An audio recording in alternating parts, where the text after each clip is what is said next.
ఉప ముఖ్యమంత్రి పవన్ కళ్యాణ్ ప్రాతినిధ్యం వహిస్తున్న పిఠాపురం నియోజకవర్గం అభివృద్ధి పథంలో దూసుకుపోతోంది. ఎన్డీఏ ప్రభుత్వ హయాంలో మౌలిక సదుపాయాలు, విద్య, వైద్యం, ఆధ్యాత్మిక రంగాల అభివృద్ధి కోసం వందల కోట్లు ఖర్చు చేస్తున్నట్లు డిప్యూటీ సీఎం కార్యాలయం వెల్లడించింది.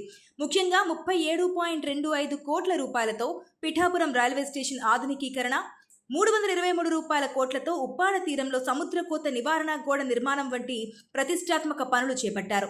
ఆరోగ్య రంగానికి ప్రాధాన్యతనిస్తూ పిఠాపురం కమ్యూనిటీ హెల్త్ సెంటర్ను 100 పడకల ఏరియా ఆసుపత్రిగా అప్గ్రేడ్ చేసి 34 కోట్ల రూపాయలతో అధునాతన వసతులు కల్పిస్తున్నారు.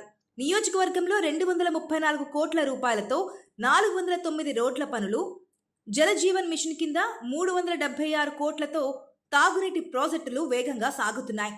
యువతకు ఉపాధి కల్పించే లక్ష్యంతో 18 నెలల్లోనే దాదాపు 34,853 కోట్ల రూపాయల పెట్టుబడులను పవన్ కళ్యాణ్ నియోజకవర్గానికి తీసుకొచ్చారు.